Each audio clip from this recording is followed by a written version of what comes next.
I will now pass on the spotlight to our founder, Ms. Cheryl. Thank you. Thank you. Thank you so much, Nancy. Let me share my slides.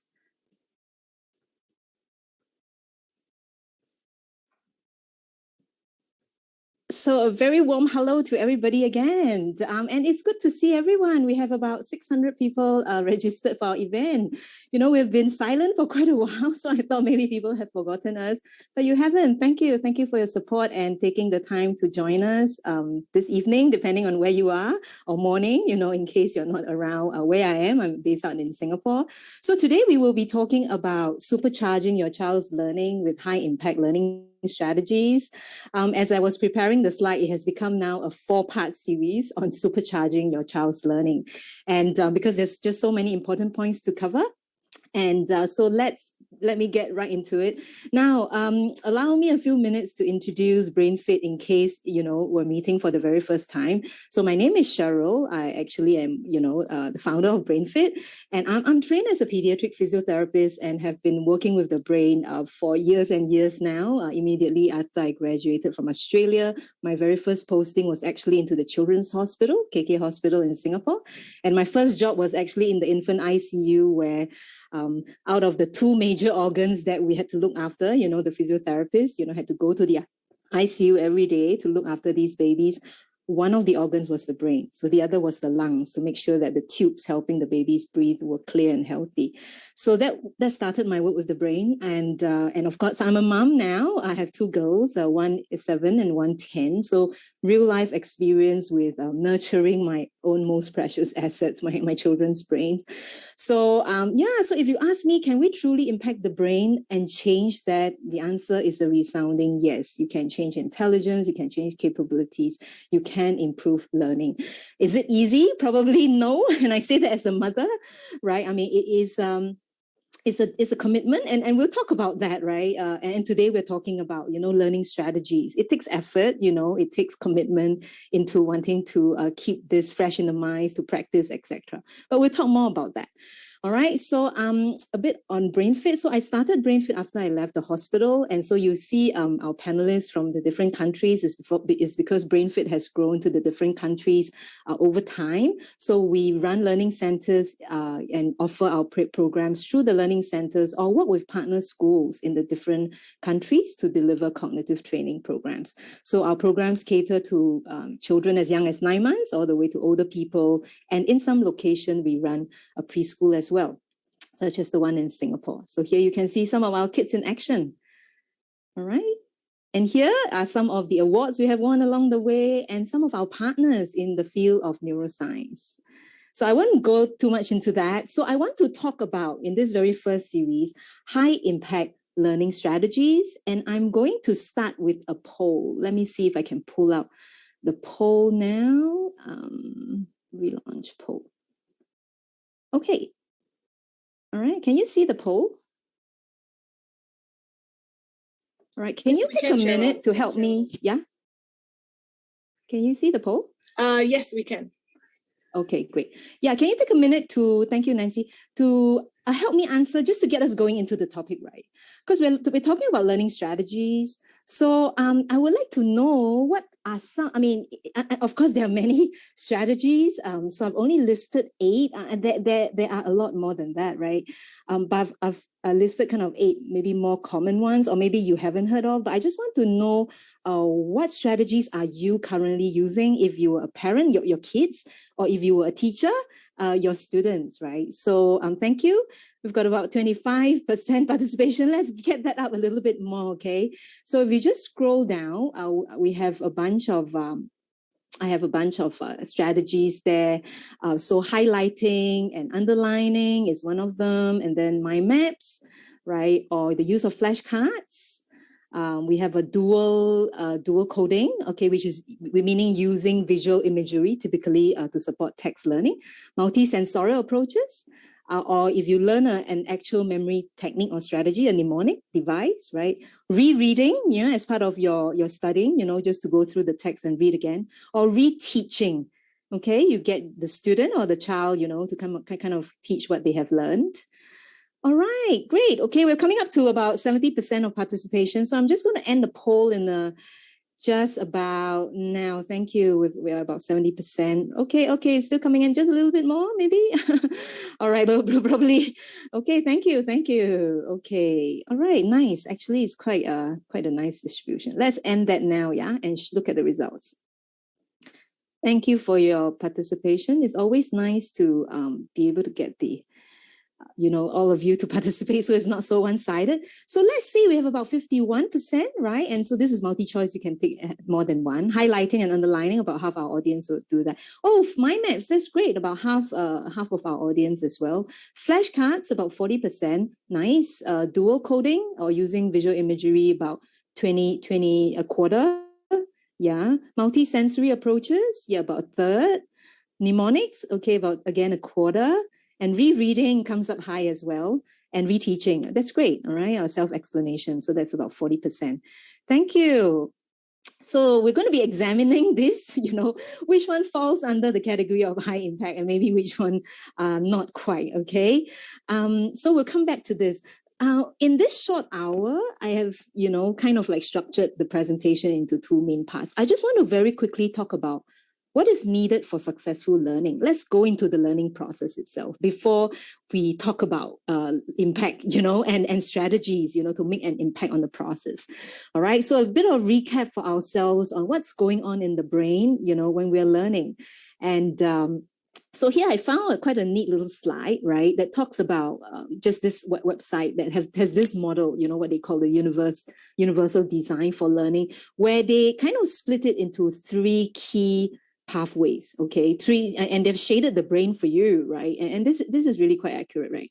So you have the cognition networks, as they call it, right? So which is the what of learning. So this is when really, when you first experience learning material, right? So you are experiencing with your visions, you're looking at a picture, you're reading the words, you're looking at the diagram that the teacher is showing, right? So the parts of the brain that's lighting up at the back, you're listening to instructions, whatever explanation your teacher might be giving, or you are reading, and any processing that involves language is mediated through the auditory system, right?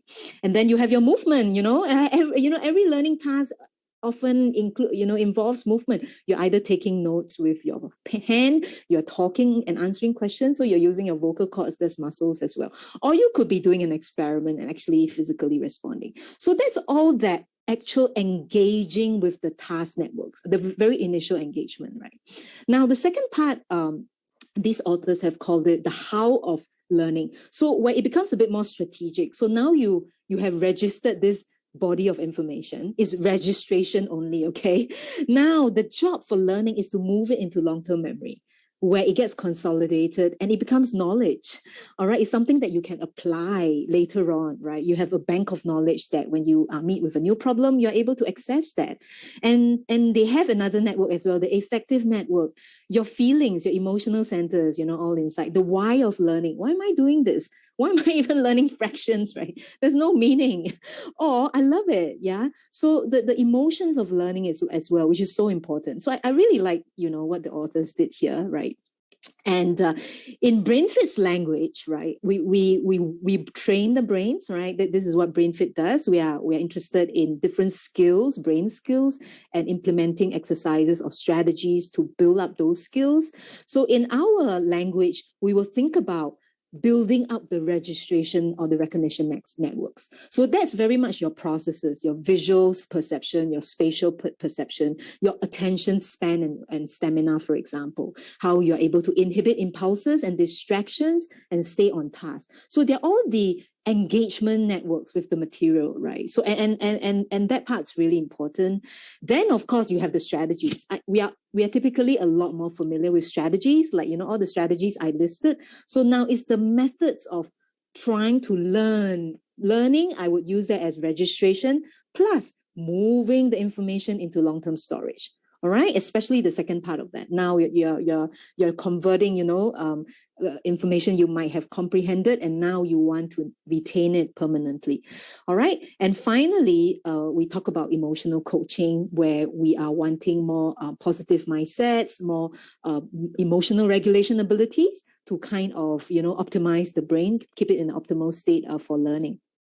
Okay, now coming back, very, very quickly, the recognition networks, right? So these are the unconscious cognitive processes, some of which I mentioned. So how you have to register the spatial information that is showing in your fraction question, for example. You need to see the parts that are shaded and the whole, right? So it's really the parts versus the whole, right? And you need to then understand what the child, what the teacher is saying, all right? Or and the child is processing auditory, verbal information furiously, right, in the classroom. So these are very important kind of cognitive networks, right? You got to stay attentive. You got to inhibit distractions and impulses. Distractions could be coming from within you as well, right? You get bored, you want to change, or you want to turn your attention into something else.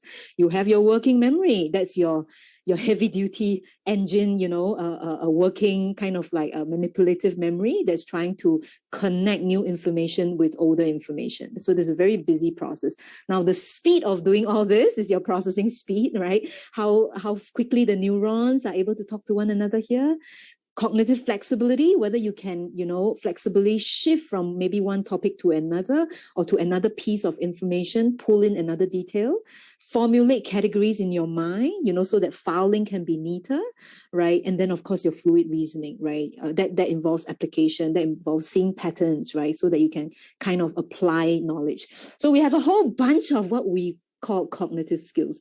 And these are very unconscious, as in you are not deliberately kind of like trying to quicken yourself in processing the information. You just process, right? And sometimes it's good speed and sometimes it isn't. For some children, they struggle with that, right? Or that working memory, might be fit or unfit, right? But these are typically unconscious cognitive processes that's supporting us, right? Today, I'm not really talking about that, but I've split this whole series in supercharging because I think we do need to talk about that if we are seriously wanting to elevate our children's capabilities, right? And just with an hour, just too much to cover, right? So today I'm actually talking more about strategies, things that we are already more familiar with, right? But I do think that we have to talk about these foundational, unconscious, abstract sounding, skills that nobody really discussed, right? As well as the affective, the emotional. That's our motivation piece, right? In order to have the complete picture in wanting to bring our kids' learning to the next level. But this evening, right, we are going to be talking about strategies, okay? So your strategic networks will be your conscious application, and this is certainly how I'm at least defining it for this evening, right? How you're consciously applying certain learning techniques or a method, yeah, and so we've just gone through that, and, we have our audience, using different ones. Okay, so now conscious application is when you are learning a technique that you may have learned or highlighting, you don't need much learning. You just know that it can be done. Okay. And most strategies are put in place, again, to move information from new, right? Just recognizing it, right? At the very early presentation stage, right? To long-term storage, to making sense, of course, you got to comprehend it and then store it for application to future problems. Now, so the big question when scientists evaluate is always about storage. Okay, how successfully information has been moved into long-term storage, how to best make information stick. We talk about stickiness of the brain. That's a neuroscience kind of lingo that we use, right? We want to create more stickiness in the brain, right? We want storage to be more robust. Why? Because information is naturally forgotten just with the passage of time. Now, this is Ebbinghaus' forgetting curve, right? And we know that 20 minutes after you have been taught a new piece of information, you're only retaining about 60%. So this is really from, kind of like research that's studying the natural decay of information and knowledge, so how effective is our learning. So if you look at 1 day later, you're retaining about 33%. So forgetting is normal. This is not a disease, okay? So I'm showing you a normal process. Forgetting is normal, right? And we know different things and strategies can help this memory consolidation, including sleep, by the way. We'll have to talk about some lifestyle factors, right? Because sleep helps to consolidate memory, right? That itself is a great strategy. But there is normal decay, degradation of information in your memory bank, because your memory traces is really one neuron talking to another. So there's a connection and it just fades. right? When you are building a new knowledge, we have a new connection that you are building. It's a bit flimsy, right? It's really if that neuron, that network is used repeatedly, then it builds a more and more robust connection. So when you talk about long-term storage or when you have fluency at something, that's when you have very, very robust pathways. Otherwise, when you are learning, you're kind of like, making connections and then they're decaying, right? And then you don't have the connection. That's really what happens when you forget. And that's quite a normal biological process, okay? So this is not a disease. This is normal. So the question is then how can we store? So we're always thinking about long-term storage, moving information along. So you have new information, so you want to encode it. So if you look at the actual scientific process of what happens, right? So the initial is encoding. So you are wanting the memory imprint to at least the engagement, the recognition, which is why your cognitive skills becomes very important, right? How quickly can you register information, or how quickly can you make sense of the language, or how robust, how strong your working memory is in tying new information to prior knowledge, for example.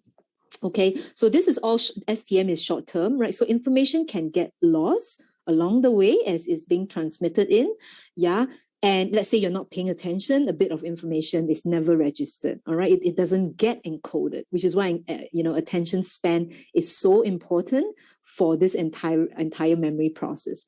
Then you have the memory consolidation. So your neurons are trying to kind of make friends, okay? Do a deep handshake, all right? So we want the handshake to never part, right? To become fused together. This is what we want, because the handshake may just, come apart. Okay, you're trying to consolidate the memory, right? And then finally, and over time, if it's not consolidated, information can get forgotten. So that's our forgetting process, which is normal.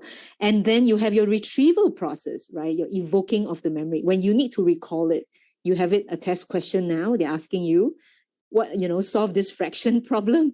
Now you got to retrieve it. Okay, so memory can break down at any part of this. The encoding, because you're not paying attention, maybe. The consolidating, you had the memory imprint, but overnight you didn't revise, it was forgotten, the handshake came apart, right? Or, or you had it entrenched, but you couldn't retrieve it. You somehow could not recall it, maybe in the stress of the moment. All right, because when our anxiety goes on overdrive, our thinking mind can't work so well. Yeah. So so then we have trouble retrieving. So information can break down at any of these parts, and also you can build stronger memory processes in any of these parts as well. So I'm going to be running through the list that I showed you earlier on, the questions of, what were you using, or your children or your students, right? And to see, kind of which one, according to research, is fitting into this high impact or effective category. All right. Okay, so that's just a quick recap or introduction. If you're very new to kind of our brain topics, right? So the brain is the active organ that's responsible for any learning, right? So what we're trying to do through these webinars is to kind of simplify the information and take this kind of lab and technical information to break it down into really, layman's terminologies and things that we can understand, and not only that we can apply as ordinary parents, teachers in the classroom who have to manage a big group of children. What can be realistically applied, based on what we are learning from, this wonderful research done by the neuroscientists. Okay, so remember, just to recap, forgetting is a very normal process. In fact, most of the information gets forgotten, right? So our brain is made to, helps us to survive. We can get into information overload if we remember everything. So every night when you go to sleep, the brain cleans up and forgets, right? So it chooses information that you're not very excited about, that doesn't make a lot of sense to you. These will be dusted out. I mean, to the brain, if you're not registering, it's probably not important. We're thinking about back to the survival mode, right?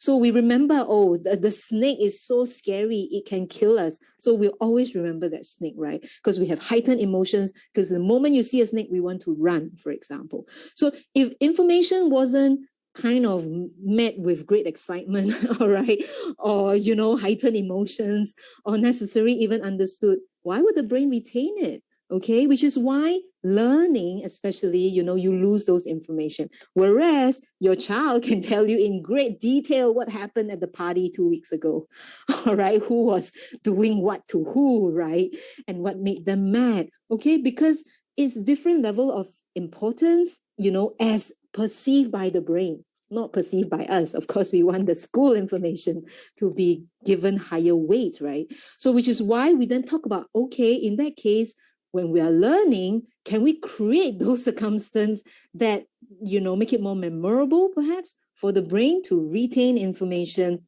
better? All right, that's when we start talking about strategies and what works and what is brain friendly from what we know from research. And by the way, there's a lot of research that continuously goes on, right? So every day we're learning new information. So I'm just sharing with you what we currently know now. Okay, so before I go into each of the strategy, I can tell you that when we talk about high impact, so because there's different strategies, right? So scientists would have evaluated, compared to your control group, for example, can you retain better, especially long-term retention, meaning what happens after a week? What happens after a month? Of course, not every strategy might have the benefit of that kind of robust research, right? But as far as possible, scientists have, and educational psychologists have tried to kind of study all this, right? So I share with you what we know, what I can kind of find, in the research literature. But by and large, the strategies are kind of flagged as high impact when, the research has shown that they don't decay so much over time, all right, if you learn it through applying this particular technique, right? And this actually saves time over the long term, right? Because why? Because if you forget less, then it's already in long-term storage and you can retrieve it for the exam.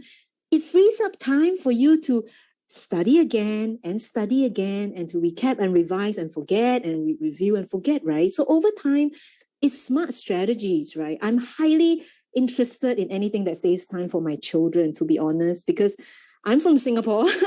It's highly academic. We have a very advanced curriculum, right? There's a lot of critical thinking involved. You need very high levels of attention and working memory, right? So the kids end up spending a lot of time just staying on top of an advanced curriculum, in my view, right? And of course, life is more than school. Life is about mucking around with her younger sister, right? That matters to me because when you look at the brain, free play matters, sports matter, the arts matter, enjoyment of music, and literature, they all matter. Making friends matter. So if we have more intelligent strategies that can stick better, look, we want to learn about them, okay? Because that's going to improve my children's life, at least as a mother, that's how I see it. All right. Now, the other comment, I kind of agree and disagree. Some strategies may feel effortful during the learning process. So in fact, this author said this, strategies that feel easy are the ones that do not promote learning in the long run. I agree because learning is effortful for the brain. Thinking is, memorizing is easier. Rote memorizing is very easy. In Singapore, you cannot pass an exam with rote memorizing alone. Never, not anymore. It's heavily into concept application, right? Especially for our math and science, it's heavy duty. We give you the facts. These are all the facts, right? It's now how you're going to use these facts to apply in all these different experiments and problems and findings, right? So when you thinking is hard work for the brain. All right, rote memorizing is easy. So I kind of agree with them because the more you think as a general principle, the more you are engaging your thinking, the higher chance is being pushed into long-term strategy. So in that sense, if something is too easy, you are not recruiting enough of that neural pathways because recruitment of neural pathways is effortful, you see. It feels hard. It feels like something is difficult. The feeling is like learning to ride a bike. You feel it is hard, because you have so many pieces to juggle. The feeling is not pleasant, but that's the process of engaging your neurons. But that's important and useful. It means better storage. So I agree in a sense, but I also disagree because you can try and make the strategies as pleasant as possible. Otherwise, the children will have a pushback, right? So our goal is, we can try and make it as friendly as possible. But I do agree that the actual thinking process, the child has to do. It's like running on the treadmill. You want your heart to be stronger, you got to run. I cannot run for you.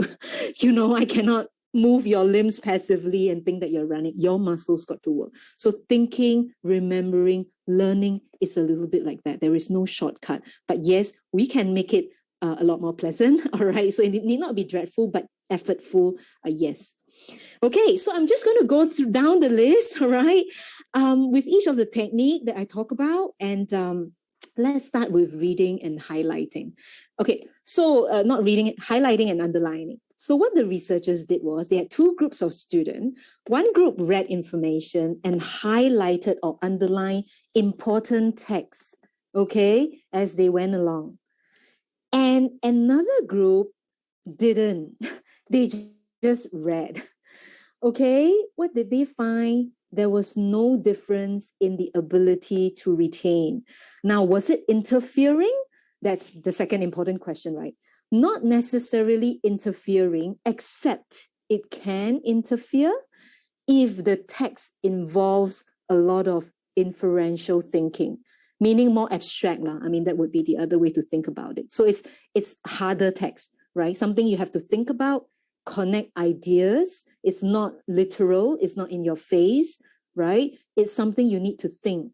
If you highlight and underline excessively, it may compromise your thinking process, right? It may distract you from actually thinking deeply about it.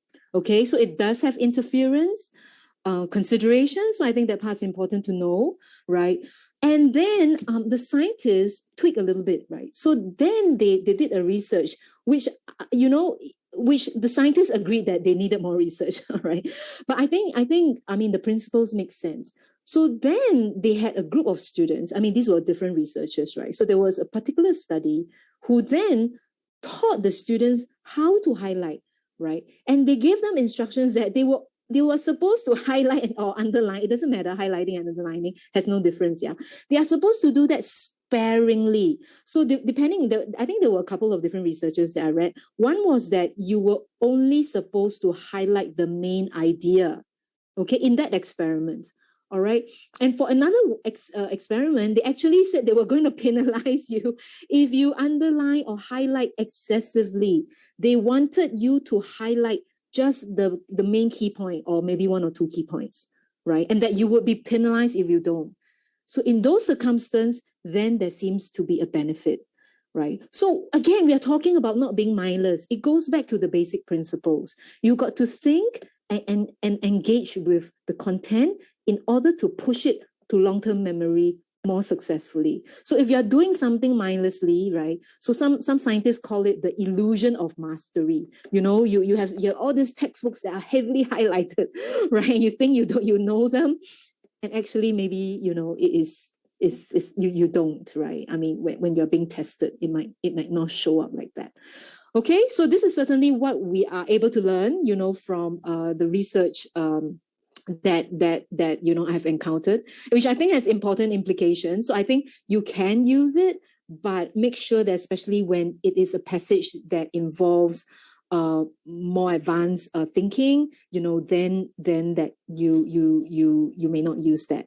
All right. At this point, I just want to make a comment, right? I understand I'm sorry, a little bit different from the topic, right? I understand I'm talking to parents and teachers of students who may be in preschool and very young, right? I apologize if some of these may not be directly relevant to your kids or your students. Of course, if you are studying yourself, doing your postgrad or something, then it could apply, right? That's why we have the different series, okay? When we're talking about preschoolers, rather than these strategies, the process-based kind of skills, the cognitive skills are probably a bigger topic, right? It's important for everyone, but that's when we want to shift and talk about how important the early years are, right? So just to highlight that I'm not leaving you out. I'm very mindful that we have an audience, that have young babies to older, children.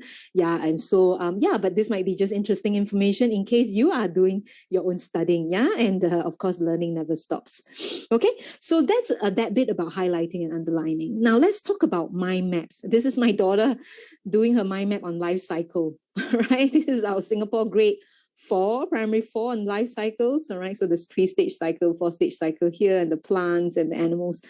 Okay, so research, there's a bit of research, not a tremendous amount, some research on it, right? But some good research, for example, this one on medical students who studied a 600-word passage and compared to control groups who just studied their self-study mechanism, whatever they want, to study the passage, right? Whatever their own techniques, right?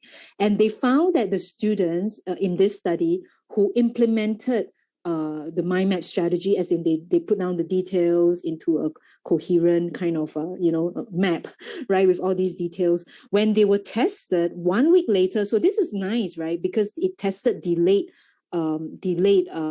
retention, okay? Because some of the study only tests immediate, right? So you don't know what happens because it's long term. You always need to check how much has information been forgotten over time. Yeah. So in this case, it was a 10 to 15% scoring, better than the control group. All right. So, and there's showing of delayed retention as well, which is nice. Okay. So now let's, just a few pointers on mind maps. So I think how we should see mind maps is it's really a thought organizing strategy. So there are different strategies that, and this is one of them, right? It's a concept. When you're trying to form a concept or a child is trying to form a concept, often there are all these pieces of information around a central theme, right? So they're all connected in various ways, but there's a theme that's running across all of them. And they have to commit all of them into memory. And of course, the different parts has different impact. So it's a thought organization process.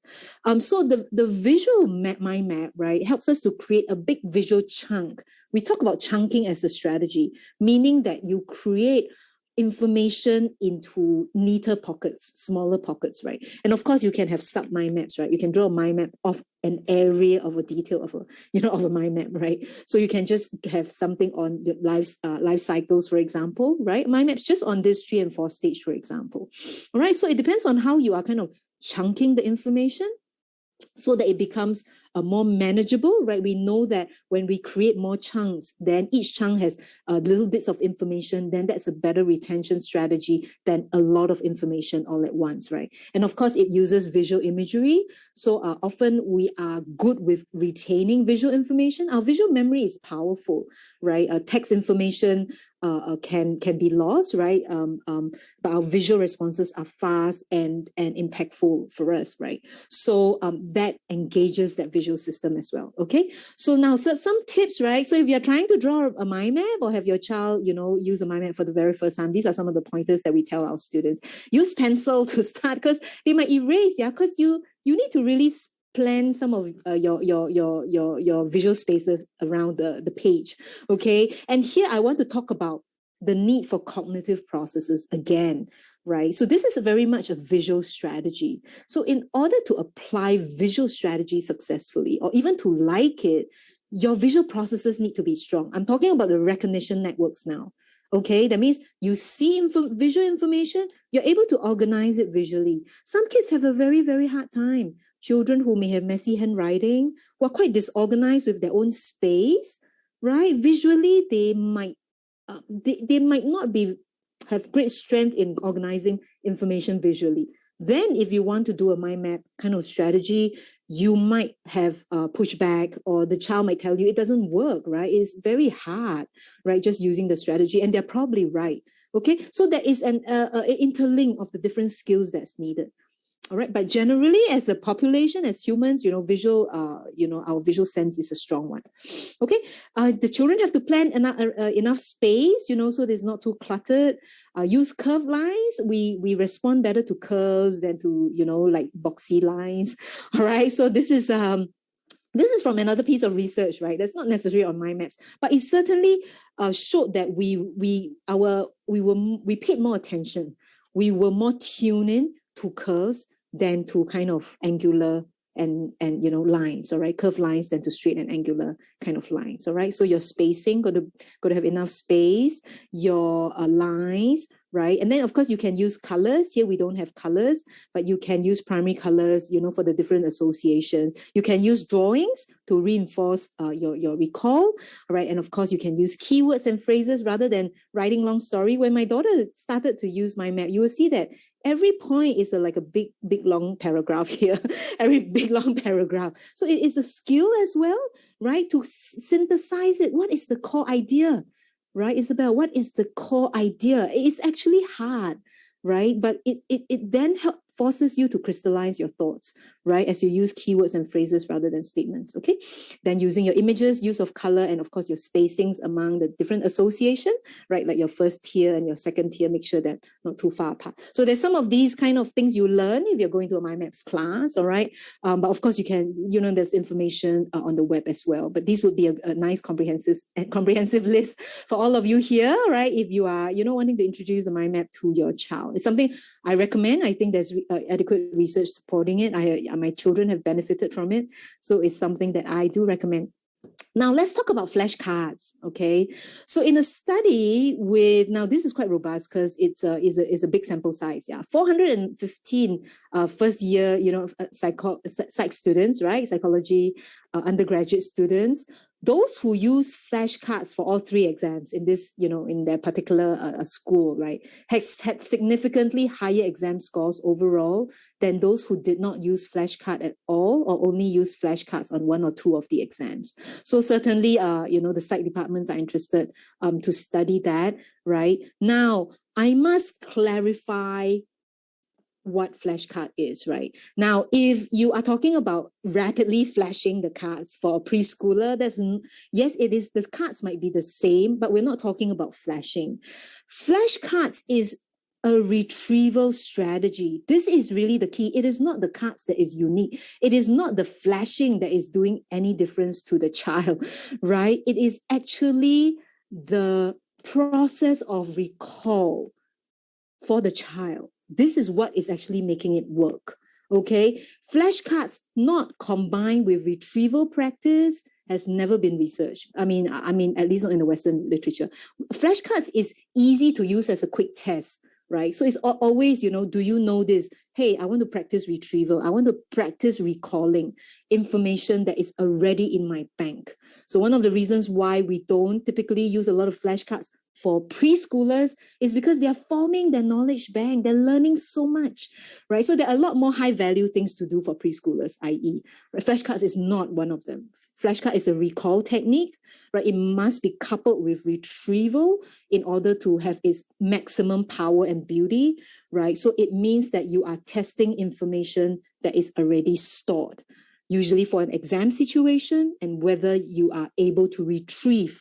It practices your retrieval stage, the final stage, okay? Remember, you have encode, entrench, which is consolidate, and evoke, or retrieval. It's a retrieval strategy, okay? And retrieval strategies are very powerful, right? Because encoding is powerful, retrieval is also very powerful. Everyone is, all right.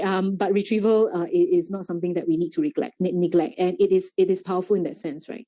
So it is useful when you want to learn vocabulary or grammar rule or formula, whatever. How do you make a flashcard, right? Okay, now the other point, let's talk about this. It's powerful also when combined with error detection. Yeah, error detection means you know your own errors. Okay, what mistake? That is why we don't typically encourage that you buy stacks of flashcards and then flash, right? Why? Because it's a big waste of time. You should create flashcards, because part of it is that when you're creating, you're helping with the encoding. We are learning, right? So you want to help the process of encoding and entrenchment and evoking. That's what you really want to practice. Okay, so when you're making the flashcards, so you only make that for words, for formula that you struggle with. You don't need to make flashcard with every single piece of information. Things you already know in your knowledge bank solid, you don't need to waste time on that. Okay, so it's error detection. Some children, they don't even know what they know or what they don't know. So it's good to know your own errors. It's mindful learning, yeah. It's your kind of like metacognitive learning, your meta learning, being aware of your own state of learning. All right. So you combine with knowing, okay, this is my daughter. She has trouble remembering fork out. So it's pay money, and then she try and draw an imagery, right, for her to try and remind her a little bit better. So if you use it together with retrieval, you can systematically over time push information or erroneous information from new to successful storage by retesting yourself periodically. Okay, space retrieval. That's another powerful technique, but we don't have time to discuss that. So which is why this is a 4-part series. Everything I think is important, right? So, but we're just going to break it down a little bit, right? So I have a whole series on exam specific revision styles and habits. So I'm going to put space repetition in one of them. But space retrieval practice is important, right? It's a very good technique to move information along. Now, dual coding, I think this was when the percentage dropped. Yeah, so the in the poll, right? Earlier we had about 50, close to 50, half of our audiences using some of the earlier ones, right? Now, dual coding, maybe because the term is just new to you, right? So it just means that, we are matching, okay, we are creating, not matching, we are creating actively visual images to go together with the text as you are reading, for example, to reinforce the text that you're trying to learn and remember. Okay, so grade 10 students were instructed to mentally, imagine the content of each paragraph using simple and clear mental images when reading a lengthy science text. Okay, so this is grade 10, lengthy science text. Imagine as they are reading, make it simple and clear, right? They did better than students who were just told to read carefully. One was told to imagine, one group was told just to read carefully. The imagination group did better. You can see the scores here. But very interestingly, in this study, having the kids draw out, actually, they didn't do better. In fact, it actually impaired the gains that were made with the imagery alone. The scientists were not able to explain why exactly that happened, but they think that your mental schema, right, is powerful in having you learn and make that memory trace stronger than when you physically draw it out. I think when you physically draw it out, it's forgotten. Whereas when you are actively imagining, it's actually harder work, right? When you're just putting it, on paper, perhaps. I don't know. They didn't really explain it, but it was reported, right? So pair text information with images, right? So this rivulet, my daughter is just learning this word this week. All right. So this is on her vocabulary expansion. We grow vocabulary every week, with our students at BrainFit. So one of the things we want to do at Grade 4 this week is a small stream, right? So we pair it. So why? Now, purpose is visual memory, as I've mentioned, is powerful. So pairing with text can allow better retention overall. Now, important tips, right? You can use it to remember vocab, right? In this case, for example, also for concept formation, like they did in the science experiment earlier with the grade 10, right? As you're imagining, right? It can help with concept formation and comprehension as well.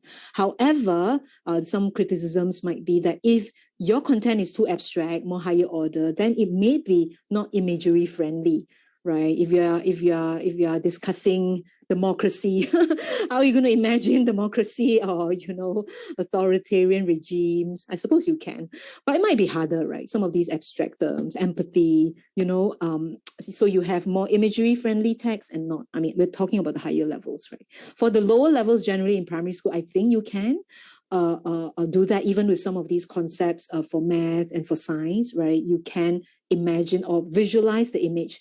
Again, we go back to basic principles. Why does that work? It's engaging all the networks. It's making your handshake a bit tighter. Why? Because as you are doing the handshake, you are having your imagination come in. Your visual brain is now firing away as you are, comprehending the text information, etc. Okay?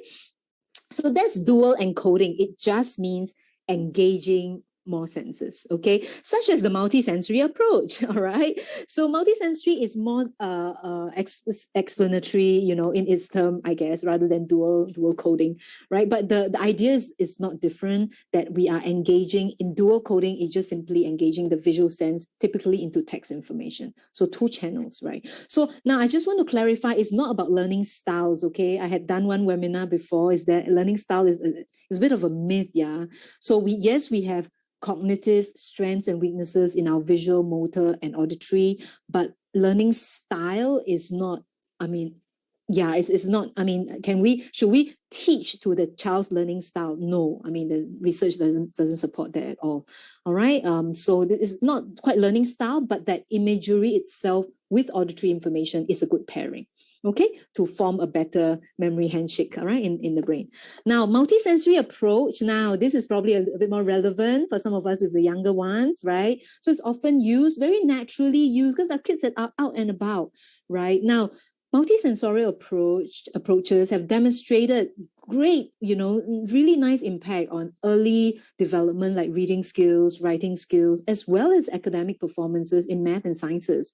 All right, so it's not just the early years, but yes, it is probably a bit limited when learning more abstract contents, right? How are you going to act out or, engage the different senses? But as a philosophy, as a guiding principle for the brain, it works. Your handshake is better encoded when more senses are involved. That's just it, right? It's an encoding enrichment process. Okay, so you're storing better.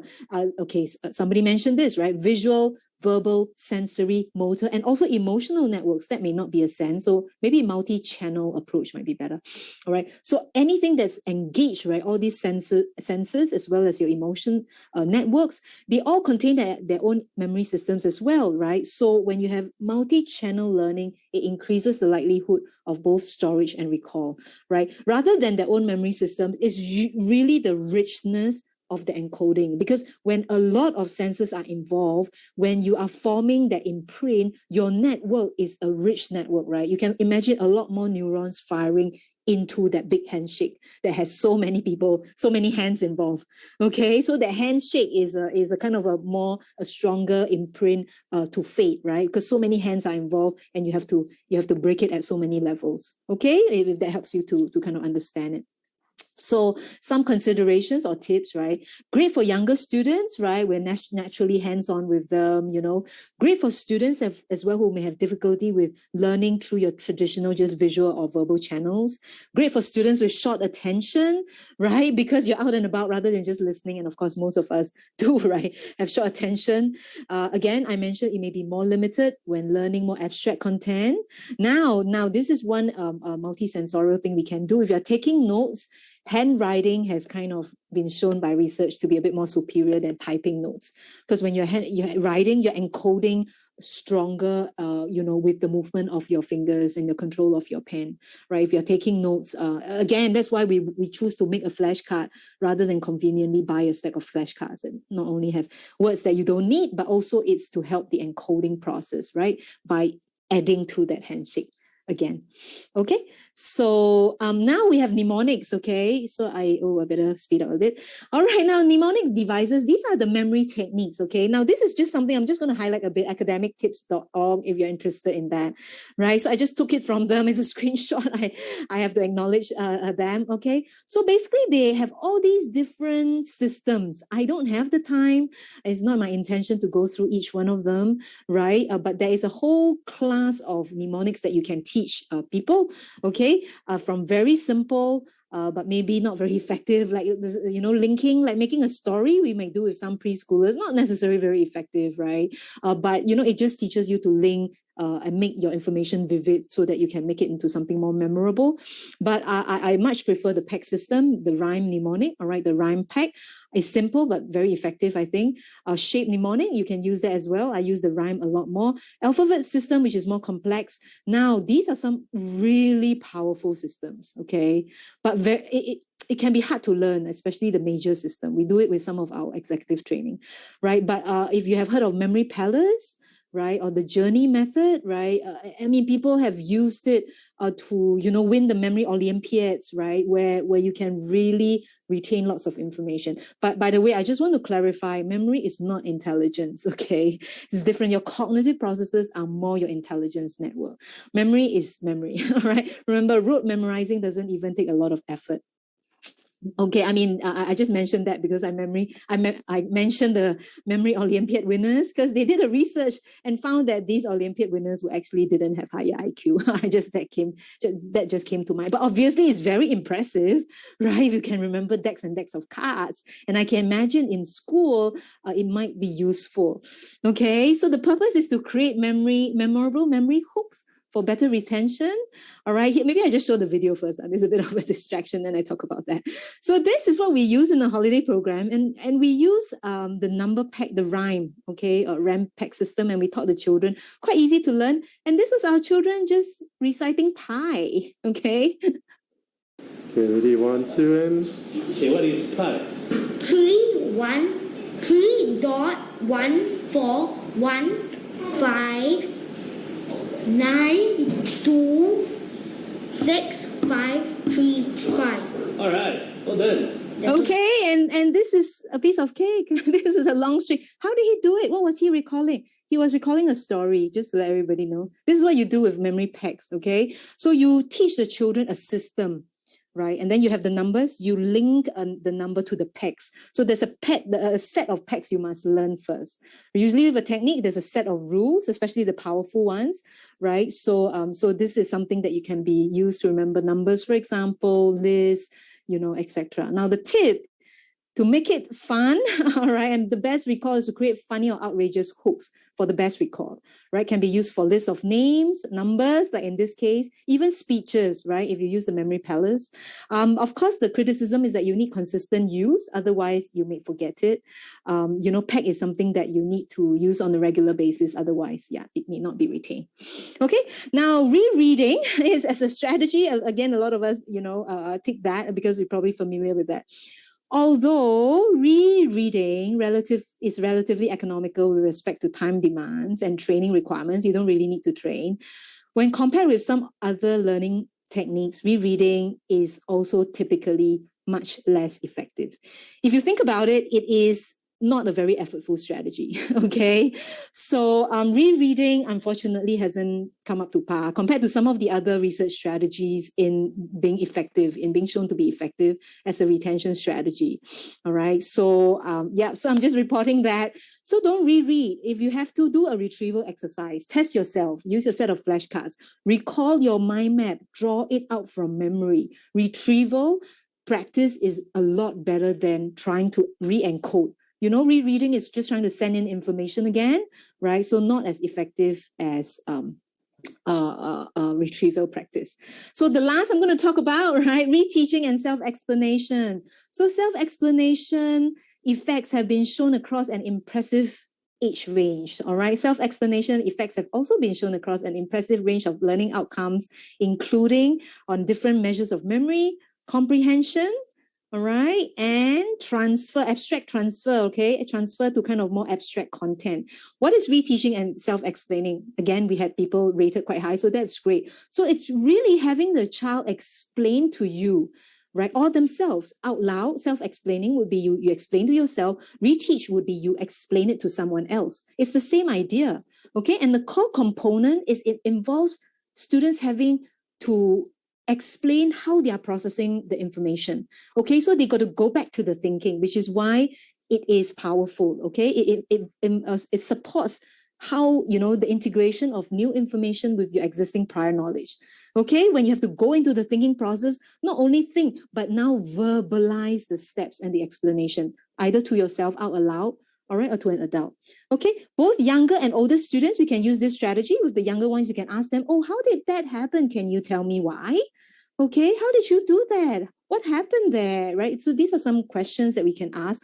Or so you can have the child explain or teach you the new learning, right? Or you can have the child who might be older to explain new learning aloud to themselves. So if they read a passage, when they come across something that's new information, stop a bit after a few sentences, explain to themselves how it links to what they already know, all right, or how they understand that passage as a strategy as they go along.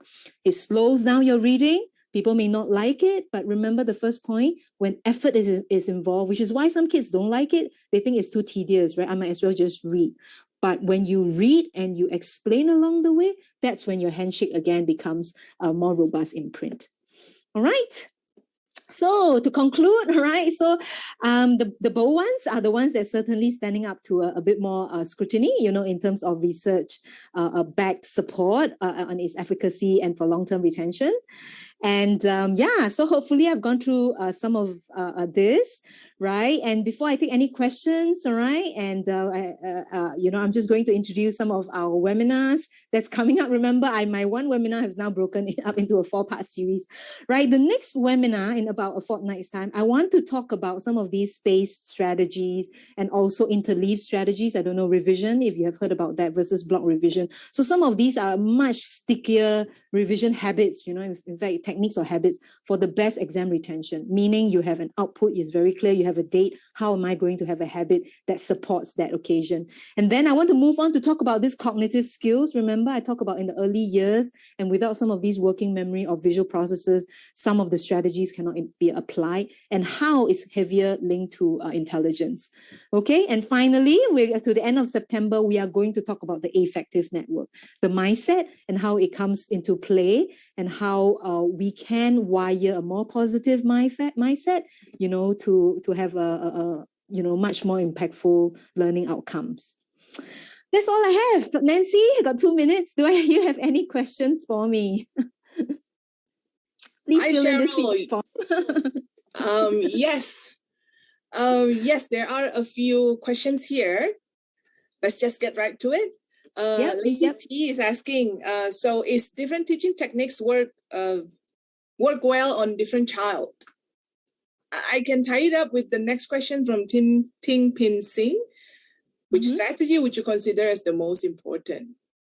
So right, okay, these are wonderful questions. I will say in general, visual memory is impactful for everybody, right? I mean, as a general rule, but Lacey, you are absolutely right in that we definitely know students, for example, who may organize information on a mind map. Okay, like mind map by and large maybe works a lot for everybody, but for the children who cannot organize space, right, their own personal space, their study desk, their room, right, their books, their pages, right, then you find that as an organizational strategy, until you elevate the visual sense, right, you may still want to use it and be able to use it, but you want to improve visual spatial processing, right, before that can become more impactful for the child. All right. But as general practices, for example, like, if I self-explain, if I reteach, can this apply across the board? I think so. So that's why I wanted to tell you the general principles that help with memory. So the stronger the handshake, that means the more senses you are using, the more effort in thinking, in making sense, in thinking what is the main point, in explaining your steps, right? All that adds to the memory imprint. Those general philosophies apply across the board for any child, whether you have robust cognitive skills or weaker cognitive skills. If you teach or learn using those mechanisms, you can form a stronger memory imprint. All right. So there are differences, right? Whereas the more specific visual or auditory, some of these different memory mnemonics may be more tuned into different personalities and have different preferences based on their cognitive, support that's supporting that method of learning. All right. But there are also general practices that works. Okay. Like the example that I've kind of mentioned. Right. Which strategy would you consider as the most important? Ping Sing, rather than thinking of a strategy, I always think about principles. So I will, for example, I use, you know what I use? My children actively write flashcards. Every week, the students at BrainFit, we want them to grow their vocabulary bank. So every week, the flashcards deck must be growing for English and for Chinese, and also any grammar rule that may have an error, right? My maths I use a lot for science.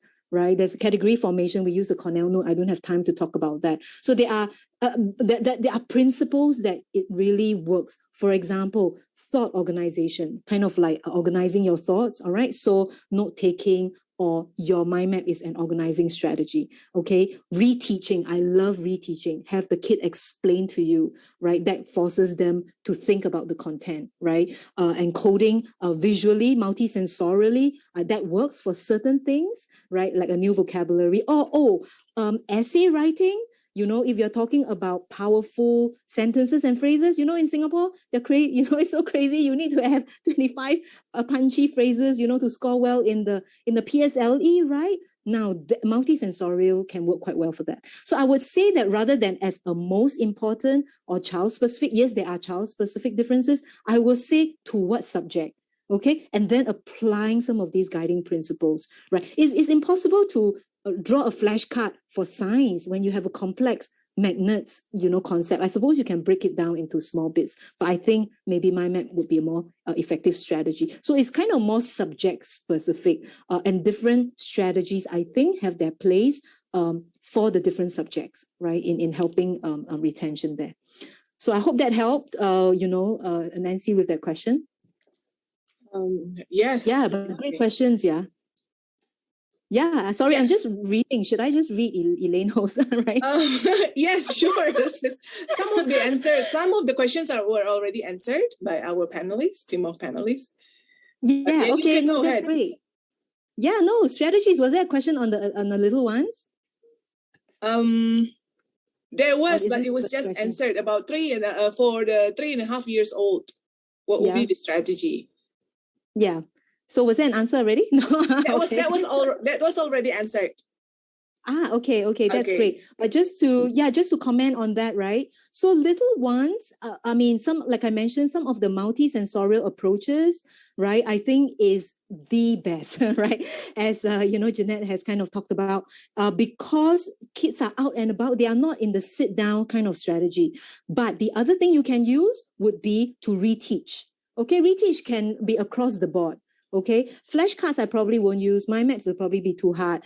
Mnemonics I think is a bit hard. I usually don't apply mnemonics. I know right brain training, they use their linking strategy, but linking itself is not a very powerful strategy you can use in an academic setting, right? So it is maybe a fun exercise, right? But I think for actual learning, right? So in case you are having new vocab words, for example, you can pair it with visual, so you can use imagery, but even more so get them to act out, right? You're engaging the different senses, right? But certainly you can use the reteaching. Reteaching is really quite a useful technique. It's very easy, just getting the kids to explain to you how did they get that? Why is 2 + 4 = 6? How do you work it out, right? How do you count, right? How do you order, and going through some of these concepts.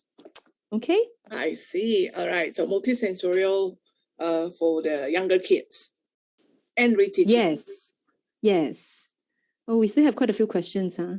So do you want to do it last one? All right. I think we have easy. I got the easy one. New language adult flashcard with dual encoding. It's quite powerful. New language, but immersion is the best. Go to the country. All right, Marwa. All right, immersive, as a strategy where you're forced to talk it, speak that language, because language is the fastest task your brain needs to process. So, typically it's hard, but otherwise flashcard pairing with visual is quite good. All right. Okay, and a quick one. I'm just picking and choosing. Sorry, my moderator. I'm out of hand. It's okay. Do we have time for one more? Yeah, Nabila, does a longer duration of study corresponds to higher information retention? No. So volume of recall, no. You got to study smart, right? It's really creating memory hooks, making things memorable, and going through some of these principles, and as we have mentioned, certainly I think those would be better. Brandon, sorry, I'm reading yours last because yours is longer. It's not that I'm just discriminating. Maybe the last questions from here and then we will end, yeah? I think I'm over time. Is it possible that a learning processing with a mundane distraction has a better result than simple reading? Tend to notice better performance when child is moving around rather than sitting still, similarly to an adult pacing while thinking? Good question. Sorry, add to my question. When I mean mundane distraction, perhaps thinking back like how you used to spin our pens in school, like maybe fidget cubes. Great question. Music is the other question I get a lot. A bit like you have something that's going on. Okay, music is another thing, right? Music is it works for some and it doesn't work for others. But yes, some people, I wouldn't say it as a global strategy or universal strategy, and some people can find twiddling a pen or pacing around distracting. So I think it will be quite personality specific in this particular area, right? But certainly, I think some people do remember better when, in your beautiful term, have this low level of mundane distraction that's going on, right? And remember, mundane is the key, yeah, where it is not highly exciting. Like if you have the TV in the background, obviously there's a huge distraction, right? And that goes to music, right? If you have songs with lyrics, that's often a big no-no versus kind of classical music, right? So if you're talking kind of like having kind of some of these other environmental factors. But yes, but thank you for that great question. I think we need to end now. Unfortunately, we don't provide certificates. Yeah, just a kind of a short webinar. All right. Yes, there was a question about the recording of this session, Cheryl. Mm-hmm. So the recording will be available on our website. Yes, we will be recording and we'll be putting it on the resources. So if you are on our mailing list, right, if you got our Zoom invite through the email, you will get another email with the link to the recording. All right. So we usually have our recording up by early next week. So give us a bit of time to tidy things up and put it on the site. All right. All right. All right. So thank you, everybody. Yes. Nancy, thank you, Cheryl. So everybody, we have come to the end of the webinar. We have been keeping the webinar on the QR code so that everyone can access the feedback form. Also, there is a link on the chat. Please access our feedback form there. Please give us some feedback. I really appreciate that too. Yes, feedback is highly appreciate any useful. feedback. Yes, and sign up. Sorry. Go ahead, Cheryl. No, and sign up for the other webinars to see you again. But please, I apologize. It's okay. So, all right. Thank you, everybody. We're ending the webinar now. Thank you and see you next time. Thank you. Thank you, panelists as well. Thank you very much. We'll end it now, yeah? Thank you. Good night, everyone. Thank you. Good night. Stay safe. Bye. Bye-bye.